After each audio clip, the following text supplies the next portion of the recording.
So here in the United States, we have a massive problem. Death to America is what many people keep chanting. Now, the reason this is a big issue is because this slogan is now spreading like wildfire because of these anti-Israel agitators. These are people that are protesting on colleges, in the middle of streets, at airports, at big events. This is happening, and this is exactly what President Biden and many lawmakers were fearing. Well, guess what? It's happening right now, it's spreading, and this will get bigger as we speak. So, I'm going to address what is going on, what we are seeing, how protesters are getting tased, they're getting tackled, and they're being arrested all over the United States. But also what this means for you and I that live here and just want peace. But we'll see what's going on in just a moment. But all I ask is one thing, takes 2 seconds. Go ahead, hit that like button if you enjoy these daily updates. And now, let's begin.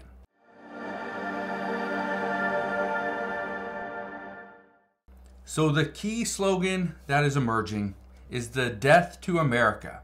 It says Death to America rapidly emerging as a key slogan of anti-Israel agitators here in the US. Well, I want to show you something, okay? And this is a pro-Palestinian protest because here's the issue. We have an anti-Israel protest, which is the same as a pro-Palestinian protest, but then we have a pro-Israel protest, okay? So again, there are some big issues, and one of the issues is this. As soon as we see the two sides go head to head and clash, that is when, according to the FBI, we are going to have dire issues. The FBI director, Christopher Wray, he said that, and he issued a dire warning of potential terror attack in the U.S. with a threat at a whole other level. One of the reasons why is because he is deeply, deeply concerned, and he says the FBI director issues chilling warning about possible terror attack on U.S. soil, similar to Russian concert hall massacre, which took the lives of 144 people. That is a concern. All it takes is one person that is upset could just change the entire landscape. Listen to this and watch the actions in this video. This is from a pro-Palestinian protest at Emory University in Atlanta, Georgia. Listen to this. You're under arrest. Get on the ground. Get back. Get back. Back up. Disperse. Disperse. Disperse.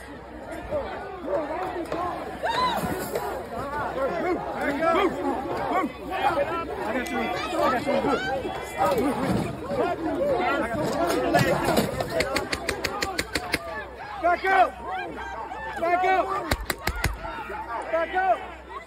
Take the ball into this party. Back up! So as you can see, they are trying to get rid of the protesters, get them off the university. They don't want them on campus. But this is not just at Emory University. This is happening all over the place. Okay, look at this story. It says students tackled and 20 were arrested at a peaceful pro-Palestinian protest at UT Austin. It says state troopers, the APD, and UT police violently dispersed the crowd.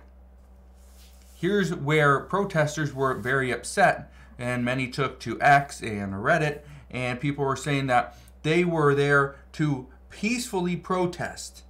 And then the police come in and violently disperse them.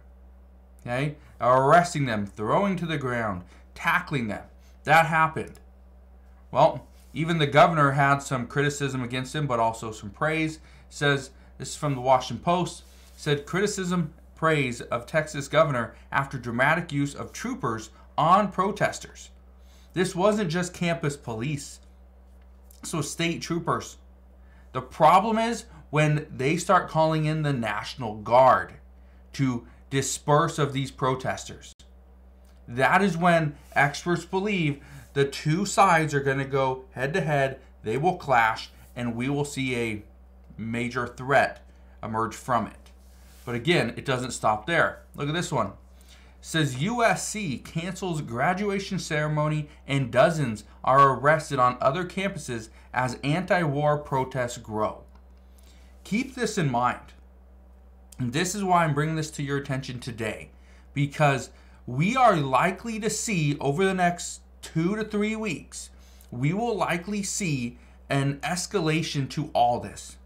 Okay? It doesn't matter if you call it an anti-Israeli protest, an anti-Palestinian protest, it could be a pro-Palestinian protest, a pro-Israeli protest, an anti-war protest. Doesn't matter what you call it. A protest is still one of the things that many believe is going to cause the next attack here on U.S. soil. Because, and again, I bring this to your attention because if someone is protesting and then they are shut down, say, no, you cannot do this here, they're going to go do it somewhere else. Or they'll just keep coming back. It's like, you can't tell me where to protest. This is the United States. We have freedom of speech. But if it keeps happening, then they're just going to escalate. And it keeps going and going and going until something major happens where, yeah, their voice, their statement has been heard. But again, experts are concerned if the two sides go head to head, where you have the anti-Israeli and the anti-Palestinian protests. Okay? That is the concern. Now, keep in mind, the FBI director has been saying this for several months, ever since October 7th. Because on October 7th, that is when Hamas attacked Israel. And then Israel decided to respond. And Israel has been relentless in attacking Gaza, which is causing millions of people to be pretty much their lives disrupted. They were moved from their homes. Many of their homes and buildings and stuff that they use on a daily basis has been pretty much, put into rubble as we speak. And it's not going to come back any day. So, I do want to explain one last thing. Okay? The slogan, Death to America, says it's seemingly gaining steam among anti-Israel agitators who have swept across the nation. The anti-Israel demonstrations that have spread across the country have taken on an anti-American tenor in recent weeks. That is the concern. Anti-American. Especially here in the United States. It says with students at the University of Michigan who are participating in the protest being given pamphlets titled 10 Anarchist Theses on Palestine Solidarity in the United States, which includes a page that stated freedom for Palestine means death to America. Interesting. It says the pamphlets come as anti-Israel protests have continued to gain steam, leading to multiple day-long encampments at some of the most elite colleges and universities in the United States. But such rhetoric has not been limited to college campuses, with similar slogans being chanted at nearby Dearborn, Michigan during a recent rally on the last Friday of Ramadan. Now, I'm not going to go into the rest of this article, but you can see this is not going to be isolated to just colleges. It's not going to be isolated to just a certain part of the United States. This is spreading. And the fact that, the troubling part is, this is something that we need to cover. Media needs to cover this. Because again, this is something that many people have been demanding from the Biden administration. Don't send more funding to Israel. Don't do it. Israel didn't listen to you. Benjamin Netanyahu never listened to you. Didn't like what you were telling him. Went against the United States requests and demands. And yet we still give them money. We still give them weaponry. Why? That's the question. And this is why there's many anti-war protests, because why are we funding these wars? Why are we doing that? What is the purpose behind it? So, that's what we know at this time. Again, as soon as I know more, I promise I'll come back on and share all the latest news and updates. But as of today, that is what we know. So again, thank you guys for watching. Consider subscribing, and I'll see you guys on the next one.